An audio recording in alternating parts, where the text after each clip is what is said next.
ಸ್ನೇಹಿತರೆ ನಮಸ್ಕಾರ. Charts planning ಇನ್ Kannada YouTube ಚಾನಲ್ಗೆ ಸ್ವಾಗತ. ನಾನು ನಿಮ್ಮ ಚಂದನ್ ಗೌಡ. ನಾನೊಬ್ಬ full time stock market trader and trainer ಎರಡೂ ಇದ್ದೀನಿ. ಲೈವ್ ಮಾರ್ಕೆಟಲ್ಲಿ ನಿಮ್ಗೆ ಯಾವುದೇ ಥರದ ಕಾಲ್ ಟಿಪ್ಸ್ ಪ್ರೊವೈಡ್ ಮಾಡಲ್ಲ. ಕಲಿಬೇಕು ಅನ್ನೋರು ನಂದು ಈ 12ನೇ ತಾರೀಕು ಬಿಟ್ಟರೆ 19ನೇ ತಾರೀಕು ಈ ಎರಡು ಬ್ಯಾಚಲ್ಲಿ ಯಾವ್ದಾದ್ರು ಒಂದು ಬ್ಯಾಚ್ನ ನೀವು ಚೂಸ್ ಮಾಡ್ಕೊಂಡು ಕಲಿಬೋದು. Completely new logic, new concept ಎರಡೂ ಇದೆ. ಆ್ಯಂಡ್ ಓಲ್ಡ್ ಸ್ಟೂಡೆಂಟ್ಸ್ಗೆ ಮತ್ತೊಮ್ಮೆ ಹೇಳ್ತಾ ಇದ್ದೀನಿ, ಲೈಕ್ ಈ 12ನೇ ತಾರೀಕು 19ನೇ ತಾರೀಕು ಬ್ಯಾಚಲ್ಲಿ ನೀವು ಜಾಯ್ನ್ ಆಗಿ ಕಲಿಯಂಗಿದ್ರೆ ಕಲಿಬೋದು. ನಿಮಗೆ ಆಲ್ರೆಡಿ 50% ಡಿಸ್ಕೌಂಟ್ ಇದೆ. Like what ever my charges present 4000 rupees ಏನು ಚಾರ್ಜ್ ಮಾಡ್ತೀನಿ, ಆ 4000 rupeesಲ್ಲಿ ನಿಮಗೆ 50% ಡಿಸ್ಕೌಂಟ್ 2000 rupees ಆಗುತ್ತೆ. ಸೊ 2000 rupees ಪೇ ಮಾಡಿ ನೀವು ಜಾಯ್ನ್ ಆಗಿ ಕಲಿಬೋದು ಈ ಎರಡು ಬ್ಯಾಚಲ್ಲಿ ಮಾತ್ರ. ಅದಾದಮೇಲೆ ನಾನು ಡಿಸ್ಕೌಂಟ್ ಕೊಡ್ಲಿಕ್ಕೆ ಆಗೋದಿಲ್ಲ, ಬಿಕಾಸ್ ನನಗೂ ಕೂಡ ಟ್ಯಾಕ್ಸೇಷನ್ ಪಾರ್ಟ್ ಎಲ್ಲ ಬರುತ್ತೆ ಎನ್ರೋಲ್ಮೆಂಟು. ಸೊ ಹಾಗಾಗಿ ದಯವಿಟ್ಟು ನೀವು ಜಾಯ್ನ್ ಆಗಿ ಕಲಿತೀನಿ ಅನ್ನೋರು ಈ ಬ್ಯಾಚು ಮತ್ತು ನೆಕ್ಸ್ಟ್ ಬ್ಯಾಚ್ನ ಮ್ಯಾಕ್ಸಿಮಮ್ ಯುಟಿಲೈಸ್ ಮಾಡ್ಕೊಳ್ಳಿ. ಸೊ ಜಾಯ್ನ್ ಆಗೋದು ಹೇಗೆ ಅಂದರೆ, ನೀವು ಲಾಸ್ಟ್ ಟೈಮ್ ಪೇಮೆಂಟ್ ಮಾಡಿರೋದು ಸ್ಕ್ರೀನ್ಶಾಟ್ ಜೊತೆಗೆ ನಿಮ್ಮ ಡೀಟೇಲ್ಸ್ ಕಳಿಸ್ಕೊಟ್ರೆ ಡೆಫಿನೆಟಾಗಿ ನಿಮಗೆ ಆ ಡಿಸ್ಕೌಂಟ್ ಪ್ರೈಸ್ ಸಿಗುತ್ತೆ. ಸೊ ಯುಟಿಲೈಸ್ ಮಾಡ್ಕೊಳ್ಳಿ, ಓಕೆನಾ. ನ್ಯೂ ಕಾನ್ಸೆಪ್ಟ್, ನ್ಯೂ ಲಾಜಿಕ್ ಎರಡೂ ಕೂಡ ಚೇಂಜ್ ಇದೆ, ಹಾಗಾಗಿ ಈಸಿ ಆಗುತ್ತೆ ಟ್ರೇಡಿಂಗಲ್ಲಿ, ಓಕೆನಾ. ಸೊ ಮೊದಲಿಗೆ ಕಾನ್ಸೆಪ್ಟ್ಗೂ ಈ ಕಾನ್ಸೆಪ್ಟ್ಗೂ ಸ್ವಲ್ಪ ಡಿಫ್ರೆನ್ಸ್ ಕೂಡ ಇದೆ, ಚೇಂಜಸ್ ಕೂಡ ಇದೆ, ಅರ್ಥ ಮಾಡ್ಕೊಳ್ಳಿ, ಓಕೆ. ಸೊ ಇವತ್ತಿಂದು ಟ್ರೇಡು ಆ್ಯಕ್ಚುಲಿ ನಿಮಗೆ ವಿಡಿಯೋ ಇದು ಸ್ವಲ್ಪ ಲೇಟಾಗಿ ಅಪ್ಲೋಡ್ ಮಾಡ್ತೀನಿ. ಲೇಟಾಗಿ ಅಂದರೆ ಆಲ್ಮೋಸ್ಟು ನಿಮಗೆ ಒಂದು 11 ಗಂಟೆ ಆ ಟೈಮಿಗೆ. ರೀಸನ್ ಇಷ್ಟೇ, ಬೆಳಿಗ್ಗೆ ಟೈಮ್ ಅಪ್ಲೋಡ್ ಮಾಡಿದರೆ ನೀವು ಕೂಡ ಟ್ರೇಡಿಂಗಲ್ಲಿ ಬಿಸಿ ಇರ್ತೀರಾ, ವೀಡಿಯೋಸ್ ನೋಡ್ಲಿಕ್ಕೆ ಆಗೋದಿಲ್ಲ, ನಿಮಗೂ ಕನ್ಫ್ಯೂಷನ್ಸ್ ಇರುತ್ತೆ. ಹಾಗಾಗಿ ನಾನು ಸ್ವಲ್ಪ ಲೇಟಾಗಿ ಅಂದರೆ ಒಂದು 11 ಗಂಟೆ ಮೇಲೆ ಸೊ ವೀಡಿಯೋನ ಕ್ಯಾಪ್ಚರ್ ಮಾಡ್ತಿರೋದು 9:30ಗೆ. ಆಲ್ರೆಡಿ ನಂದು ಟ್ರೇಡ್ ಮುಗಿದೋಗಿದೆ, done for the day, easy. ನಿನ್ನೆ ವೆಯ್ಟ್ ಮಾಡ್ತಿದ್ದೆ, ನಿನ್ನೆ ಎಷ್ಟೊತ್ತವರೆಗೆ ವೆಯ್ಟ್ ಮಾಡಿದ್ದೀನಿ, ಇವತ್ತು ಬೆಳಗ್ಗೆನೇ ಮುಗಿಸಿದ್ದೀನಿ. ಹೇಗೆ ಅಂತ ಅನ್ನೋದನ್ನು ನಿಮಗೆ ಗೈಡ್ ಮಾಡ್ತಾ ಹೋಗ್ತೀನಿ ನೋಡಿ. Let's see my profit or loss. Done for the day, no more trades. Almost within 6 minutes ಒಳಗಡೆ I made this money, happy, done for the day. So ಇದಕ್ಕಿಂತ ಎಕ್ಸ್ಪೆಕ್ಟೇಷನ್ ನಂದು ಕೂಡ ಜಾಸ್ತಿ ಇಲ್ಲ ಮಾರ್ಕೆಟಲ್ಲಿ. ಸೊ ಮಾರ್ಕೆಟ್ ಒಂದು ಒಳ್ಳೆ ಸ್ಪೈಕ್ ಕೂಡ ಕೊಟ್ಟಿದೆ ಇವಾಗ, ಬಟ್ ಸ್ಪೈಕ್ ಕೊಡೋಕ್ಕೆ ಮುಂಚೆನೇ ನಾನು ಸೇಮ್ ಸ್ಟ್ರೈಕ್ ಪ್ರೈಸಲ್ಲಿ 2 times ಟ್ರೇಡ್ ಮಾಡಿದ್ದೀನಿ. ಸೊ ಒಂದು ಒಳ್ಳೆ ಉತ್ತಮ ಟ್ರೇಡ್ ಕೂಡ ಸಿಕ್ತು ನನಗೆ. ಸೊ ಎಲ್ಲೆಲ್ಲಿ ಟ್ರೇಡ್ ಮಾಡಿದ್ದೀನಿ ಅದನ್ನು ನೀವು ಅರ್ಥ ಮಾಡ್ಕೊಳ್ಳಿ. Let's close it up, okay. So ಇದು ಕೂಡ ನಿನ್ನೆ ಸ್ಟೂಡೆಂಟ್ಸಿಗೆ ಕ್ಲಿಯರಾಗಿ ಹೇಳಿದ್ದೆ ಮಾರ್ಕೆಟ್ ಬಗ್ಗೆ, ಲೈಕ್ ಮಾರ್ಕೆಟ್ ಏನು ಮಾಡ್ಬೋದು ಅನ್ನೋದ್ರ ಬಗ್ಗೆನೂ ಗೈಡ್ ಮಾಡಿದ್ದೆ. That is my old concept ಪ್ರಕಾರನೂ ಕೂಡ ಅವರಿಗೆ ಗೈಡ್ ಮಾಡಿದ್ದೆ. ನ್ಯೂ ಕಾನ್ಸೆಪ್ಟ್ ಪ್ರಕಾರ ಏನಾಗುತ್ತೆ ಅನ್ನೋದು ಕೂಡ ಗೈಡ್ ಮಾಡಿದ್ದೆ, ಬಟ್ ಅವ್ರಿಗೆ ಅರ್ಥ ಆಗೋದಿಲ್ಲ ನ್ಯೂ ಕಾನ್ಸೆಪ್ಟು. ಏನಕ್ಕೆ ಅಂದರೆ ನ್ಯೂ ಕಾನ್ಸೆಪ್ಟ್ ಕ್ಲಾಸ್ ತಗೊಳ್ದಲ್ಲೇ ಯಾವುದೇ ಕಾರಣಕ್ಕೂ ಇದು ಅರ್ಥ ಆಗೋದಿಲ್ಲ. ಆ್ಯಂಡ್ ಲೈಕ್ ಈ ಇಂಡಿಕೇಟ್ರು ಇನ್ನು ನಾನು ಟ್ರೇಡಿಂಗ್ ಇವಾಗ ಅಪ್ಲೋಡ್ ಕೂಡ ಮಾಡಿಲ್ಲ, ಬಿಕಾಸ್ ನಾನು ಕೂಡ ಸಮ್ ಥಿಂಗ್ಸ್ಗಳನ್ನ ಸ್ಮಾಲ್ ಚೇಂಜಸ್ಸು ಸ್ಟೂಡೆಂಟ್ಸ್ಗೆ ಎಷ್ಟು ಬೇಕೋ ಅಷ್ಟನ್ನು ಕೊಡಬೇಕು, ಬಿಕಾಸ್ ಎಕ್ಸ್ಟ್ರಾ ಕೊಟ್ಟರೆ ಕನ್ಫ್ಯೂಷನ್ ಆಗುತ್ತೆ ಅನ್ನೋದು ಗೊತ್ತು. ಅದೆಲ್ಲದನ್ನು ಟ್ರೈ ಮಾಡ್ತಾ ಇದ್ದೀನಿ. Let's come back to my ಎಲ್ಲಿ ಟ್ರೇಡ್ ತಗೋದಿದೆ ಅಂತ. ಸೊ ಇವತ್ತಿಂದು ನನಗೆ ಈಸಿ ಟ್ರೇಡ್ ಇತ್ತು, because market is break on the range, break ಆಗಿತ್ತು ಬೆಳಗ್ಗೆನೆ. ಫಸ್ಟ್ ಕ್ಯಾಂಡಲೇ ಆಲ್ಮೋಸ್ಟು ಎಷ್ಟು ಬೆಳಗ್ಗೆನೆ ಆಲ್ಮೋಸ್ಟ್ ಮಾರ್ಕೆಟು ಲೈಕ್ ಒಂದು 120 candle movement. It's a bullish movement ತೋರಿಸಿದೆ. ಗ್ಯಾಪ್ ಅಪ್ ಆಗಿದ್ರೂ ನನಗೇನು ಬೇಜಾರು ಇರ್ತಿಲ್ಲ, ಗ್ಯಾಪ್ ಅಪ್ ಏನಾಗಿಲ್ಲ, ಮಾರ್ಕೆಟ್ ಫ್ಲಾಟಿಶಿಂದ ಅಷ್ಟು ಮೂಮೆಂಟ್ ಹೋಗಿತ್ತು. ಸೊ ಹಾಗಾಗಿ ವೆಯ್ಟ್ ಮಾಡ್ತಿದ್ದೆ, ಐ ವಾಂಟ್ ಒನ್ ರಿಟ್ರೇಸ್ಮೆಂಟ್ ಅಂತ. ನನಗೆ ಯಾವಾಗ ನನ್ನ retracement back to 10%, I just entered here, immediately entry ತೊಗೊಂಡೆ. ಲೈಕ್ ನಾನು ಎಂಟ್ರಿ ಆಗಿದ್ದ ಪ್ಲೇಸ್ ಬಂದು ಎಕ್ಸಾಕ್ಟ್ಲಿ 203 ಸಿಕ್ಕಿತ್ತು ನನಗೆ, 203. ಅದಾದಮೇಲೆ ಒಂದು ಸಲ 201, 200, 2223 ಒಂದೇ ಸಲ spike back to market come to 2016 ತನಕ ಬಂತು. ಬಟ್ ನಾನು 16 ತನಕ ವೆಯ್ಟ್ ಮಾಡಲಿಲ್ಲ, ನಾನು ಆಲ್ಮೋಸ್ಟ್ 15ಗೆ ಎಕ್ಸಿಟ್ ಆಗಿದ್ದೀನಿ. ಅದಾದಮೇಲೆ ಮಾರ್ಕೆಟ್ ಅಗೇನ್ ರಿಟ್ರೇಸ್ಮೆಂಟ್ ಕೊಟ್ಟಾಗ I just reentered, because it's a bullish movement. Reenter ಆಗಿ ಮಾರ್ಕೆಟ್ ಇಲ್ಲಿಗೆ ಬರೋಷ್ಟರಲ್ಲಿ ಜಸ್ಟ್ ಒಂದು 6-7 ಪಾಯಿಂಟ್ಸ್ ಅಷ್ಟೇ, ಜಾಸ್ತಿ ಕ್ಯಾಪ್ಚರ್ ಮಾಡಲಿಲ್ಲ ನಾನು. ಮೊದಲು ಟ್ರೇಡರ್ ಒಳ್ಳೆ ಮೂಮೆಂಟ್ ಕ್ಯಾಪ್ಚರ್ ಆಗಿರೋದ್ರಿಂದ ಎಕ್ಸ್ಟ್ರಾ ಕ್ಯಾಪ್ಚರ್ ಮಾಡಲಿಕ್ಕೆ ಹೋಗಲಿಲ್ಲ ನಾನು. But this was the very easy and accurate trade, ಓಕೆನಾ. ತುಂಬಾ ಕಾನ್ಫಿಡೆನ್ಸ್ ಇದ್ದಂಥ ಟ್ರೇಡು, ಈಸಿಯಾಗಿ ಸಿಗುತ್ತೆ ಅನ್ನೋದು ಕೂಡ ಗೊತ್ತಿತ್ತು. ಎಂಟ್ರಿ ಆಗಿದ್ದ ಪ್ಲೇಸಲ್ಲಿ 2-3 ಪಾಯಿಂಟ್ ನಿಮಗೆ ಎಸ್ ಎಲ್ ತೋರಿಸಿ ಮುಂದೆ ಹೋಗುತ್ತೆ ಅಂದರೆ, ಲೈಕ್ 2 ಪಾಯಿಂಟ್ ಎಸ್ ಎಲ್ ಏನೂ ಅಲ್ಲ. ನಿಮಗೆ ಆಲ್ಮೋಸ್ಟ್ ನೀವು ಎಂಟ್ರಿ ಆಗಿರೋ ಪ್ಲೇಸು 100% ಅಕ್ಯುರಸಿ ಲೆಕ್ಕ ಇದು. ವಾಟ್ ಎವರ್ ನಾನು ಎಂಟ್ರಿ ಆಗಿರೋ ಪ್ಲೇಸ್ ಇದೆಯಲ್ಲ, it's a picture perfect, 100% accuracy ಅನ್ನೋ ಲೆಕ್ಕ ಇದು ನನಗೆ. ಇಲ್ಲಿಂದ ಟ್ರೇಡ್ ನಾನು ಎತ್ಕೊಂಡಿರೋದು easy trade, done for the day. Within 5 ನಿಮಿಷದಲ್ಲಿ ಟ್ರೇಡ್ ಕೂಡ ಮುಗಿದೋಯ್ತು. So full day I have to like indicator ಬಗ್ಗೆ ಸ್ವಲ್ಪ ಸ್ಟೂಡೆಂಟ್ಸಿಗೆ ಹೇಳೋಕ್ಕೆ ಮುಂಚೆ ಏನೇನು ಅಪ್ಗ್ರೇಡ್ ಮಾಡಬೇಕು ಅದ್ರ ಬಗ್ಗೆ ಎಲ್ಲ, ಟ್ರೇಡ್ನ ಬಗ್ಗೆ ಎಲ್ಲ ಗೈಡ್ ಮಾಡಿಕೊಂಡು ಚೆಕ್ ಮಾಡ್ತಾಯಿದ್ದೀನಿ. ಆ್ಯಂಡ್ ದಿಸ್ ಈಸ್ ಲೈಕ್ ನೀವು ಇಲ್ಲಿ ಏನು ನೋಡ್ತೀರಾ ಹೈಯರ್ ಟೈಮ್ ಫ್ರೇಮ್ದು, ಅದು ನಿಮಗೆ ಅದು ಕೂಡ ಏನೂ ಅರ್ಥ ಆಗೋದಿಲ್ಲ. ಸೊ ನೀವು ನೋಡಿದರೂ ಕೂಡ ಏನೂ ಅರ್ಥ ಆಗೋದಿಲ್ಲ, ಬಿಕಾಸ್ ಇಟ್ ಸ್ಟ್ರಾಟಜಿ ಬೇಸ್ಡ್ ಮೇಲೆ ಈ ಹೈಯರ್ ಟೈಮ್ ಫ್ರೇಮ್ಸ್ ವರ್ಕ್ ಆಗುತ್ತೆ. ಲೈಕ್ ಅದ್ರ ಪ್ರಕಾರ ನನಗೆ ಮಾರ್ಕೆಟಲ್ಲಿ ನಿನ್ನೆ ನಾನು ಅದಕ್ಕೇ ಈ ಲೆವೆಲ್ನ ಮಿಸ್ ಮಾಡಿದೆ ಅಂತ ಹೇಳಿದ್ದು ಇದೇ ರೀಸನ್ನು. ಸೊ ಸೇಮೇ ಮಾರ್ಕೆಟ್ ಇವತ್ತು ನನಗೆ ಈ ಲೆವೆಲ್ನ ಬ್ರೇಕ್ಔಟ್ ಆಗಿದೆ, ಬಟ್ ಸ್ಟಿಲ್ ಮಾರ್ಕೆಟ್ ಸೆಲ್ಲಿಂಗ್ ಪ್ರೆಷರಲ್ಲಿದೆ. ಅಂಟಿಲ್ ಅನ್ಲೆಸ್ ಇದಿಷ್ಟು ದೊಡ್ಡ ಮೂಮೆಂಟನ್ನು ಮಾರ್ಕೆಟ್ ಕವರ್ ಮಾಡೋವರೆಗೂ ಸೆಲ್ಲಿಂಗ್ ಪ್ರೆಷರಲ್ಲಿ ಇದ್ದೇ ಇರುತ್ತೆ ಮಾರ್ಕೆಟು. ಹಾಗಾಗಿ ಸ್ವಲ್ಪ ಇವತ್ತು ಮಾರ್ಕೆಟ್ ನನ್ನ ಪ್ರಕಾರ ಫಾಸ್ಟ್ ಮೂಮೆಂಟ್ ಏನಾರು ಆದರೆ ನಿಮಗೆ ಅನ್ನಿಸ್ಬೋದು ಇಷ್ಟೊಂದು ಲೈನ್ಸ್ ಇದೆ ಸರ್ ಕನ್ಫ್ಯೂಷನ್ ಆಗಲ್ವಾ ಹಾಗೆ ಅಂತ. No problem. ಲೈನ್ಸ್ ಎಷ್ಟಿದಾವೆ ಅನ್ನೋದು ಇಂಪಾರ್ಟೆಂಟ್ ಅಲ್ಲ. ಲೈನ್ಸ್ನ ನಾನು ಏನು ಮಾಡಿದ್ದೀನಿ, ಲೈನ್ಸ್ನ ಚಿಕ್ಕದಾಗಿ ಮಾಡ್ಕೊಂಡಿದ್ದೀನಿ. ಅಂದರೆ ಇಟ್ ಮೀನ್ಸ್ ನನಗೆ ಕ್ಯಾಂಡಲ್ ಮೇಲೆ ಅಫೆಕ್ಟ್ ಆಗೋದಿಲ್ಲ ಅದು. ಸಮ್ ಟೈಮ್ ಚಿಕ್ಕ ಲೈನ್ಸ್ ಇದ್ದಾಗ ಏನು ಮಾಡ್ತೀನಿ, ಎರಡೆರಡು ಬಿಟ್ಟು ಎರಡರದೋ ಮೂರನೇದೆಲ್ಲ ಹೋಗಿ ತಗೊಳ್ತೀನಿ ನಾನು. ಇವತ್ತೇನು ಮಾಡಿದ್ದೀನಿ, ಸ್ಮಾಲ್ ಲೈನ್ಸ್ ಇದೆ. ಸೊ ಫಸ್ಟ್ ಲೈನ್ನ ಐ ಜಸ್ಟ್ ಕನ್ಸಿಡರ್ ಮಾಡಿಲ್ಲ, ಸೆಕೆಂಡ್ ಲೈನ್ ಕನ್ಸಿಡರ್ ಮಾಡಿದ್ದೀನಿ. ಹಾಗೆ ಲೈಕ್ ಮಾರ್ಕೆಟಲ್ಲಿ ನಿಮಗೆ ಲೈನ್ಸ್ ಇಂಪಾರ್ಟೆಂಟ್ ಅಲ್ಲ, ಲಾಜಿಕ್ ಇಂಪಾರ್ಟೆಂಟು, ಕಲಿಯೋದು important, risk reward important. Still market complete bullish ಆಗಬೇಕು ಅಂದರೆ ಈ ಲೆವೆಲ್ನ ಮಾರ್ಕೆಟ್ ಬಂದು ಬ್ರೇಕ್ಔಟ್ ಆಗಬೇಕು. ಸೊ ಇವತ್ತೇ ಬಂದು ಬ್ರೇಕ್ಔಟ್ ಆಗುತ್ತಾ ನನಗಂತೂ ಗೊತ್ತಿಲ್ಲ. ಮಾರ್ಕೆಟ್ ಸ್ಟಿಲ್ 500 ಅಂದರೆ ಇವಾಗ 340 ಅನದರ್ 150 ಪಾಯಿಂಟ್ಸ್ ಮೂವ್ಮೆಂಟ್ ಆಗಬೇಕು. ಆಗತ್ತಿಲ್ವಾ ಗೊತ್ತಿಲ್ಲ. ಬಟ್ ನಿನ್ನೆ ಬ್ಯಾಂಕ್ ನಿಫ್ಟಿ ಒಳ್ಳೆ ಮೂವ್ಮೆಂಟ್ ಆಗಿದೆ, ಆಲ್ಮೋಸ್ಟ್ 1000 ಪಾಯಿಂಟ್ಸ್ ಮೂವ್ಮೆಂಟ್ ಆಗಿತ್ತು bank Nifty. But Nifty movement ಆಗಲಿಲ್ಲ, ಬಿಕಾಸ್ ಬ್ಯಾಂಕ್ ನಿಫ್ಟಿಗೂ ನಿಫ್ಟಿದು ಥಿಂಗ್ಸ್ಗಳು ಎರಡು ಚೇಂಜ್ ಇದ್ದು. ಓಕೆನಾ, ಬ್ಯಾಂಕ್ ನಿಫ್ಟಿ ಎರಡು ಆಪೋಸಿಟ್ ರನ್ ಆಗ್ತಿತ್ತು. ಹಾಗಾಗಿ ಬಟ್ ಇವತ್ತು ಬ್ಯಾಂಕ್ ನಿಫ್ಟಿ ಸ್ವಲ್ಪ ಸೈಡ್ ವೇಸ್ ಆಗ್ಬೋದೇನೋ, ನಿಫ್ಟಿ ಒಂದು ಮೂಮೆಂಟ್ ಕೊಡ್ಬೋದಿತ್ತು, ಅದನ್ನು ಕೊಟ್ಟಿದೆ. ಸೊ ನಾನು ಕಾಂಬಿನೇಷನ್ ಬಗ್ಗೆ ಹೇಳ್ತಿಲ್ಲ, ನಿಫ್ಟಿ ಆರ್ ಬ್ಯಾಂಕ್ ನಿಫ್ಟಿ ಅಂತ. So I am just doing my things. Okay, so ಇವತ್ತಿಂದು trade ನಿಮಗೆ ಈಸಿ ಆ್ಯಂಡ್ ಸಿಂಪಲ್ ಟ್ರೇಡ್ ಅಂತ ಹೇಳಿದೆ. ನೆನ್ನೆದು ಕೂಡ ಅಷ್ಟೇ. ನೆನ್ನೆ ನಾನಿಲ್ಲಿ ಆ ಟ್ರೇಡಿಗೋಸ್ಕರ ಇಲ್ಲಿ ತನಕ ವೆಯ್ಟ್ ಮಾಡಿದ್ದೀನಿ. ಓಕೆನಾ, ಸೊ ಇಲ್ಲಿ ನಾನು ಮಿಸ್ ಮಾಡಿದ್ದೆ ಈ ಟ್ರೇಡ್ ನನಗೆ ಮಿಸ್ ಆದ ಕಾರಣ ನಾನು ಇಲ್ಲಿ ತನಕ ವೆಯ್ಟ್ ಮಾಡಿ ಟ್ರೇಡ್ ಮಾಡಿದೆ. ಇವತ್ತೇನಿಲ್ಲ, ಇವತ್ತು ಈಸಿ ಟ್ರೇಡ್ ಇದೆ ನನಗೆ.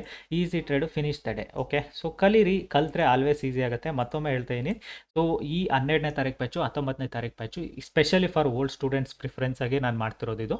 ಸೊ ಓಲ್ಡ್ ಸ್ಟೂಡೆಂಟ್ಸು 50% ಡಿಸ್ಕೌಂಟ್ ಇದೆ, ಯುಟಿಲೈಸ್ ಮಾಡ್ಕೊಳ್ಳಿ. ಓಕೆನಾ, so 50% discount in the sense ನಿಮಗೆ ಪ್ರೆಸೆಂಟ್ ಪ್ರೈಸು 4000 ಇದೆ, ಅದು ನಿಮಗೆ 2000 ರೂಪಾಯಿ ಆಗುತ್ತೆ. ನಿಮ್ಮದು ಹಳೆ ಪೇಮೆಂಟ್ ಮಾಡಿರೋದು ಸ್ಕ್ರೀನ್ಶಾಟ್ ಕಳಿಸಿದ್ರೆ ನಿಮಗೆ 2000 ರೂಪೀಸ್ ಕನ್ಸಿಡರ್ ಆಗುತ್ತೆ. ಡೈರೆಕ್ಟ್ ನೀವು ಪೇಮೆಂಟ್ ಮಾಡಿ 2000 ನೀವು ಜಾಯ್ನ್ ಆಗ್ಬೋದು. ಓಕೆನಾ, ಸೊ ಮ್ಯಾಕ್ಸಿಮಮ್ ಯುಟಿಲೈಸ್ ಮಾಡ್ಕೊಳ್ಳಿ. ನಾನು ಪದೇ ಹೇಳ್ತೀನಿ. ಮತ್ತೆ 2 ಕ್ಲಾಸಸ್ ಆದಮೇಲೆ ನಾನು ಮತ್ತೆ ನಿಮಗೆ ಅಷ್ಟು ಡಿಸ್ಕೌಂಟನ್ನು ಇಡ್ಲಿಕ್ಕೆ ಆಗೋದಿಲ್ಲ, ಅರ್ಥ ಮಾಡ್ಕೊಳ್ಳಿ. ಬಿಕಾಸ್ ನಿಮಗೆ ಕಲಿಯೋದು ಇಂಪಾರ್ಟೆಂಟ್ ಇಲ್ಲಿ, ಮತ್ತು ಲಾಜಿಕ್ಸ್ ಕೂಡ ಇಂಪಾರ್ಟೆಂಟು. ಎರಡೂ ಕೂಡ ಮಾರ್ಕೆಟಲ್ಲಿ ತುಂಬಾ ಇಂಪಾರ್ಟೆಂಟ್ ಆಗುತ್ತೆ. ಸ್ಟಿಲ್ ಮಾರ್ಕೆಟ್ ನಾನು ನಿಮಗೆ ಏನು ಹೇಳಿದೆ, market selling pressure buying pressure ಎರಡನ್ನೂ ಹೋಲ್ಡ್ ಮಾಡ್ತಿದೆ ಅಂತ. ಇವಾಗೇನು ಮಾರ್ಕೆಟಲ್ಲಿ maximum people okay today it is breakout can we go ಅನ್ನೋ ಮೈಂಡ್ ಸೆಟ್ಟಲ್ಲಿ ಇರ್ತಾರೆ. ಬಟ್ ಬ್ರೇಕ್ಔಟ್ ಫೇಲ್ಯೂರು ಏನಕ್ಕೆ ಈ ರೆಸಿಸ್ಟೆನ್ಸ್ ಹಿಟ್ ಮಾಡ್ತಿದೆ ಮಾರ್ಕೆಟ್ ಕಂಟಿನ್ಯೂಸ್ ಆಗಿ ಅನ್ನೋದು ಅರ್ಥ ಮಾಡ್ಕೊಳ್ಳಿ. ಸ್ಟಿಲ್ ನಾನು ನಿಮಗೆ ಅದನ್ನೇ ಹೇಳಿದ್ದು, ಮಾರ್ಕೆಟು ಇನ್ನೂ ಸೆಲ್ಲಿಂಗ್ ಪ್ರೆಷರ್ನ ಹೋಲ್ಡ್ ಮಾಡ್ತಾ ಇದೆ. ಸೆಲ್ಲಿಂಗ್ ಪ್ರೆಷರ್ನ ಹೋಲ್ಡ್ ಮಾಡ್ತಾ ಇರೋದ್ರಿಂದ ಮಾರ್ಕೆಟಲ್ಲಿ ಸ್ವಲ್ಪ ಡಿಫಿಕಲ್ಟ್ ಇದೆ ಇವತ್ತು ನಿಮಗೆ ಮಾರ್ಕೆಟ್ ಬ್ರೇಕ್ಔಟಲ್ಲಿ ಹೋಗೋದು. ಸೊ ಅದಕ್ಕೆ ನಾನು ಬ್ರೇಕ್ಔಟ್ಗಿಂತ ಐ ಲವ್ ರಿಟ್ರೇಸ್ಮೆಂಟ್. ಸೊ ರಿಟ್ರೇಸ್ಮೆಂಟಲ್ಲಿ ಐ ಗಾಟ್ ಗುಡ್ ಮೂವ್. ಓಕೆನಾ, ಒಂದು ಒಳ್ಳೆ ಮೂವ್ ಕೂಡ ಸಿಕ್ತು, ಈಸಿ ಕೂಡ ಟ್ರೇಡ್ ಕೂಡ ಆಯಿತು. ಐ ಗೆಸ್ ನಿಮಗೆ ನಂದು ರೆಗ್ಯುಲರ್ ಇದರಲ್ಲಿ ಓಲ್ಡ್ ಸ್ಟೂಡೆಂಟ್ಸ್ದು ಏನು ಇಂಡಿಕೇಟರ್ ಇತ್ತು, ಸೊ ನೀವು ಅದ್ರ ಪ್ರಕಾರ ನೋಡಿದರೂ ಕೂಡ ಮಾರ್ಕೆಟಲ್ಲಿ ಒಂದು ಉತ್ತಮವಾದ ಮೂವ್ ಅಂತೂ ಸಿಕ್ಕಿದೆ. ಈಸಿ ಇಲ್ಲ ಅಂತ ಹೇಳೋದಿಲ್ಲ. ಸೊ ನಿಮಗೆ ಓಲ್ಡ್ ಇಂಡಿಕೇಟರ್ದು ಕಾನ್ಸೆಪ್ಟ್ ಪ್ರಕಾರನೂ ಚೆಕ್ ಮಾಡಿಕೊಂಡ್ರು ಕೂಡ ನಿಮಗೆ ಒಂದು ಈಸಿಯಾಗಿ ಸಿಕ್ಕಿರುತ್ತೆ. ಹೇಗೆ ಅದನ್ನು ಕೂಡ ನಿಮಗೆ ಬೇಕಿದ್ರೆ ನೋಡ್ಬೋದು. ಲೆಟ್ಸ್ ಸಿ, ಚಲೋ ನಾನು ನಿಮಗೆ ಅದನ್ನು ಕೂಡ ಹಾಕಿ ತೋರಿಸ್ಬೋದು. ಲೈಕ್ ಈಗ ನಮ್ಮದು ಓಲ್ಡ್ ಕಾನ್ಸೆಪ್ಟ್ ಪ್ರಕಾರ I guess market near to 23% ತನಕ ಬಂದಿದೆ ಅಂದ್ಕೊಳ್ತೀನಿ.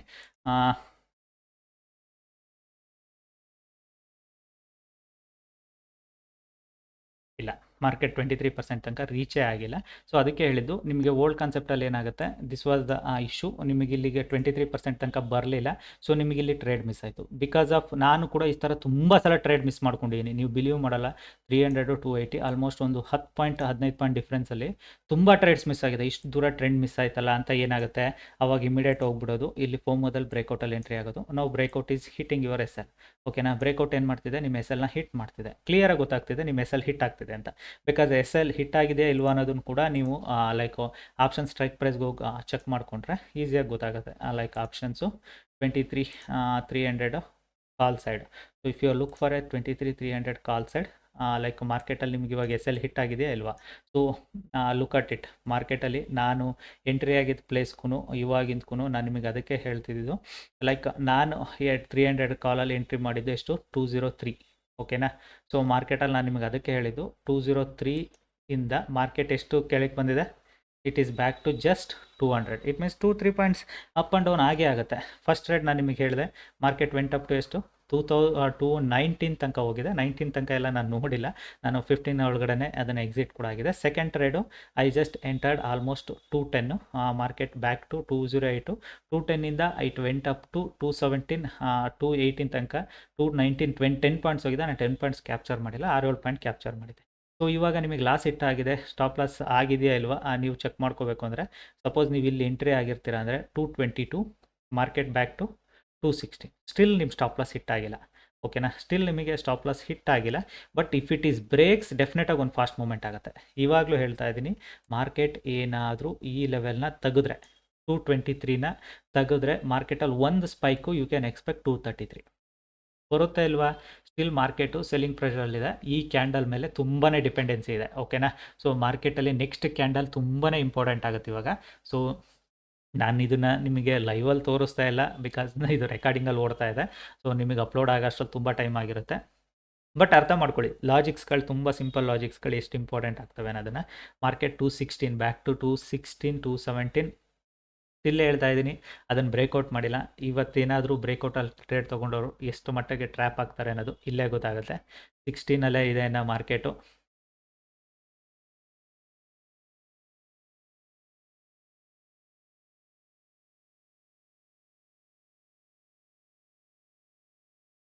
ಚಲೋ ಚಲೋ ಚಲೋ market, come on come on. 18 17 18 17 18 19 18 back to 223. ಒಂದ್ಸಲ ರಿಟರ್ನ್ ಬಂದರೆ ಮಾರ್ಕೆಟ್ ವಿಲ್ ಬೌನ್ಸ್, ಓಕೆನಾ.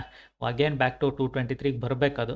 ಬಂದರೆ ಮಾತ್ರ ನಾನು ಟ್ರೇಡ್ ಮಾಡ್ಬೇಕಾದ್ರೆ ನನ್ನ ಮೈಂಡ್ ಸೆಟ್ ಹೆಂಗೆ ರನ್ ಆಗ್ತಿರುತ್ತೆ ಅನ್ನೋದು ನೀವು ಅರ್ಥ ಮಾಡ್ಕೊಳ್ಳಿ. ಸೊ ನಾನು ಏನಾದರೂ ಬ್ರೇಕ್ಔಟಲ್ಲಿ ಟ್ರೇಡ್ ತೊಗೊಂಡಿದ್ರೆ ನನ್ನ ಸ್ಟಾಪ್ ಲಾಸ್ ಹಿಟ್ ಆಗಿರಲ್ಲ. So I just wait. So ಇವಾಗೇನು market this is the make and break level. ಮಾರ್ಕೆಟ್ಗೆ ಏನಾದರೂ ಬೌನ್ಸ್ ಆಯಿತು ಇಲ್ಲಿಂದ ಅಂದರೆ market will go very fast up, 10 points move ಆಗುತ್ತೆ. ಸೊ ಸಪೋಸ್ ನಾನು 223 ಎಂಟ್ರಿ ಆಗಿದೆ ಅಂದರೆ ನಾವು it is back to cost. So this is the level. Market ಏನಾದರೂ ಒಂದು ಸಣ್ಣ ಬೋನ್ಸ್ ಕೊಟ್ಟರೆ ಇಲ್ಲಿಂದ ಡೆಫಿನೆಟಾಗಿ ಎಕ್ಸ್ಪೆಕ್ಟ್ ಮಾಡ್ಬೋದು. ಸೊ ಸ್ಟಿಲ್ ಸ್ಟಾಪ್ ಲಾಸ್ ಅಂತೂ ಹಿಟ್ ಆಗಿಲ್ಲ ಮಾರ್ಕೆಟು. ಲುಕ್ ಅಟ್ ಇಟ್, ಓಕೆನಾ. ನಾನು ನಿಮಗೇನು ಹೇಳಿದೆ, ಮಾರ್ಕೆಟ್ ಏನಾದರೂ ಬೌನ್ಸ್ ಆದರೆ ಇಟ್ ಕ್ಯಾನ್ ಗೋ ಅಂತ. ಸೊ ನೋಡೋಣ. ಈಗ 24 ಆಲ್ಮೋಸ್ಟ್ 1 or 2 ಪಾಯಿಂಟ್ಸ್ ಅಷ್ಟೇ ಅಪ್ಸೈಡ್ ತೋರಿಸಿದೆ ಮಾರ್ಕೆಟು. ಬ್ರೇಕ್ಔಟ್ ಫೇಲ್ಯೂರ್ ಮಾಡುತ್ತಾ ಬೌನ್ಸ್ ಆಗುತ್ತಾ ಗೊತ್ತಿಲ್ಲ, ಬಟ್ ಕಾನ್ಫಿಡೆನ್ಸ್ ಇಲ್ಲ ಇದರಲ್ಲಿ. ಸ್ಟಿಲ್ ಸೆಲ್ಲಿಂಗ್ ಪ್ರೆಷರಲ್ಲಿದೆ ಮಾರ್ಕೆಟು. ಸೊ ಹಾಗಾಗಿ ಈ ಟ್ರೇಡ್ ಕಾನ್ಫಿಡೆನ್ಸಾಗಿ ಬ್ರೇಕ್ಔಟ್ ಟ್ರೇಡ್ ಅಂತ ಹೇಳಲಿಕ್ಕೆ ಆಗೋದಿಲ್ಲ. ಅದಕ್ಕೋಸ್ಕರನೇ ಹೇಳ್ತಿರೋದು ನಾನು ನಿಮಗೆ. ಚಲೋ ವೆಯ್ಟ್ ಅಂತ ಇದೇ ರೀಸನು. ಓಕೆ, ವಿಡಿಯೋ ಲೆಂತಿ ಆಗುತ್ತೆ. ಸೊ ಇದರಲ್ಲೇ ನಿಮಗೆ ಅರ್ಥ ಆಗಿದೆ ಅಂದ್ಕೊಳ್ತೀನಿ. ಬ್ರೇಕ್ಔಟ್ ಟ್ರೇಡು ಎಷ್ಟು ಫಾಸ್ಟಾಗಿ ಟ್ರ್ಯಾಪ್ ಮಾಡುತ್ತೆ, ಎಷ್ಟು ಫಾಸ್ಟಾಗಿ ಮೂವ್ಮೆಂಟ್ ಆಗುತ್ತೆ ಅನ್ನೋದು ಇದರ ಲಾಜಿಕ್ ಕೂಡ ನಿಮಗೆ ಗೊತ್ತಾಗಿದೆ ಅಂದ್ಕೊಳ್ತೀನಿ. ಕಲಿಬೇಕು ಅನ್ನೋರು ಡೆಫಿನೆಟಾಗಿ 12ನೇ ತಾರೀಕು ಬ್ಯಾಚ್ನ ಜಾಯ್ನ್ ಆಗಿ ಕಲಿಬೋದು. ಈ ವಿಡಿಯೋ ಇಷ್ಟಾದರೆ ದಯವಿಟ್ಟು ಲೈಕ್ ಮಾಡಿ. ನೀವು ಲೈಕ್ ಮಾಡೋದ್ರಿಂದ ಏನೂ ಕಳ್ಕೊಳ್ಳೋದಿಲ್ಲ. ವಿಡಿಯೋದಲ್ಲಿ ಇನ್ಫಾರ್ಮೇಷನ್ ಸಿಗ್ತಿದೆ ಅಂದರೆ ಅಟ್ಲೀಸ್ಟ್ ಸ್ವಲ್ಪ ಲೈಕ್ಸ್ ಇನ್ಕ್ರೀಸ್ ಮಾಡಿ ಅಲ್ಲ. ಸೊ ವಿಡಿಯೋನೇ ವಾಚ್ ಮಾಡ್ತಿರ್ತೀರಾ, ಒಂದು ತಮ್ ಲೈನ್ ಕೊಡೋದ್ರಿಂದ ಏನು ಕಳ್ಕೊಳ್ತೀರಾ. ಸೊ ಸಮ್ಟೈಮ್ ಏನು ನೀವು ನನಗೆ ಇನ್ವೆಸ್ಟ್ಮೆಂಟ್ ಅಮೌಂಟ್ ನಿಮ್ಗೆ ಕೊಟ್ಟಿರೋದಿಲ್ಲ, ಇಲ್ಲ ನಾನು ನಿಮಗೆ ಗೈಡ್ ಮಾಡ್ತಿರೋದಕ್ಕೆ ಯೂಟ್ಯೂಬಲ್ಲಿ ಅಡಿಷ್ನಲ್ ಚಾರ್ಜಸ್ ಅಂತ ಏನೂ ಮಾಡ್ತಾ ಇಲ್ಲ. ಬಿಕಾಸ್ ಯೂಟ್ಯೂಬಲ್ಲಿ ಕೂಡ ಪ್ರೈಮ್ ರನ್ ಮಾಡ್ಬೋದು. ಅದರಲ್ಲಿ ನಿಮಗೆ ಪ್ರೈಮ್ ಇದರಲ್ಲಿ ಸಮ್ ಅಮೌಂಟ್ ತಿಂಗಳಿಗಿಂತ ಇಷ್ಟು ವಿಡಿಯೋ ನಾನು ಅಪ್ಲೋಡ್ ಮಾಡಿದ್ದು ವಾಚ್ ಮಾಡಿ ಅನ್ಬೋದು, ಅದನ್ನು ಕೂಡ ಮಾಡ್ತಿಲ್ಲ. I am giving you free things, then why? So ನಿಮಗೆ ಆಲ್ಮೋಸ್ಟ್ ಲೈಕ್ ಒಂದು ಒಳ್ಳೆ ನಾಲೆಡ್ಜ್ ಸಿಗ್ತಿದೆ ಅಂದರೆ ನೀವು ಆರಾಮ್ಸೆ ಒಂದು ಇದು ಮಾಡ್ಬೋದಲ್ಲ. ಅಟ್ಲೀಸ್ಟ್ ಒಂದು ಲೈಕ್ ಮಾಡೋದ್ರಿಂದ ಏನು ಕಳ್ಕೊಳ್ಳಲ್ಲ ಅಲ್ವಾ. ಹೋಪ್ ಲೈಕ್ಸ್ ಸಬ್ಸ್ಕ್ರೈಬ್ ಮಾಡಿ. Thank you all.